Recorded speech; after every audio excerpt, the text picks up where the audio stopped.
இப்போ ஒரு பேன் எடுத்துக்கலாம். இதில் வந்து தேவையான அளவுக்கு எண்ணெய் விட்டுக்கலாம். நான் வந்து ஒரு 4 டீஸ்பூன் அளவுக்கு எண்ணெய் விடுறேன்.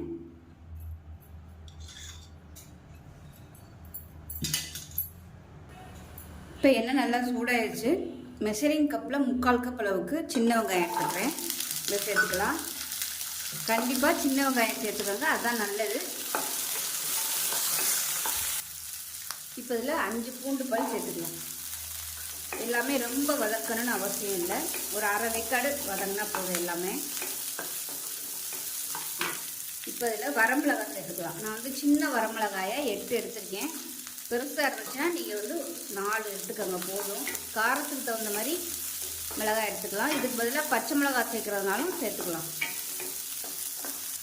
இப்போ வெங்காயம் பூண்டு நல்லா வதங்கிடுச்சு. மெஷரிங் கப்பில் 1 கப் அளவுக்கு கொய்யா எடுத்துருக்கேன். அதாவது பழமும் இல்லாமல் காயும் இல்லாமல் நடுத்தரமாக உள்ள மாதிரி எடுத்துக்கோங்க. பழமாக இருந்துச்சுன்னா சட்னி இனிப்பாக இருக்கும், காயாக இருந்துச்சுன்னா புளிக்கும். அதனால் மீடியம் சைஸாக உள்ள கொய்யாவாக பார்த்து எடுத்துக்கலாம்.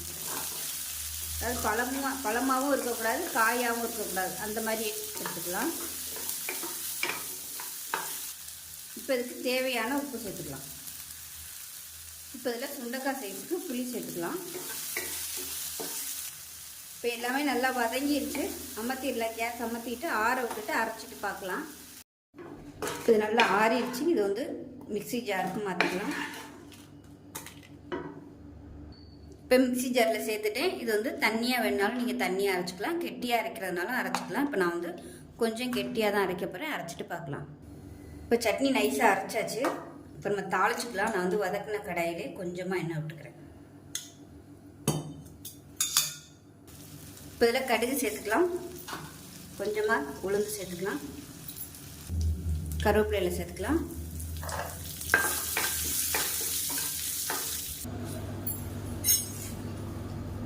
இப்போ அரைச்ச சட்னியை ஒரு பவுலில் மாற்றிக்கலாம்.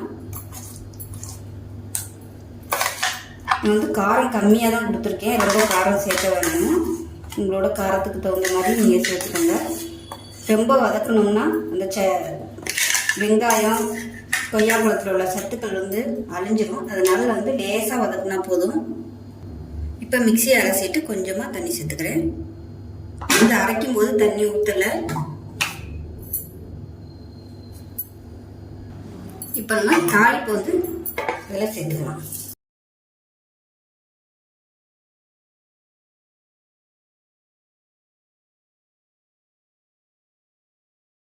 அவ்வளோதான், அருமையான கொய்யா சட்னி ரெடி ஆயிடுச்சு. ஸோ டேஸ்ட் சூப்பராக இருக்கும். சுகர் பேஷண்ட்டாக இருந்தால் கண்டிப்பாக இதை வந்து ரெகுலராக சாப்பிடுங்க, நல்ல கண்ட்ரோல் ஆகும்.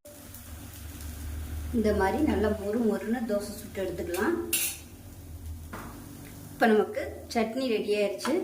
இது கூட பார்த்தீங்கன்னா சாம்பாரும் வச்சுருக்கேன். இது வந்து இன்றைக்கி மத்தியானம் வச்சுருந்தேன், எல்லா காய்கறியும் போட்டு கதம்ப சாம்பார். ஸோ டேஸ்ட்டு சூப்பராக இருக்கும். வேணும்னா நீங்கள் தேங்காய் சட்னி கூட வச்சுக்கலாம். ஸோ ஒரு தடவை இது மாதிரி சட்னி செஞ்சு பாருங்கள்.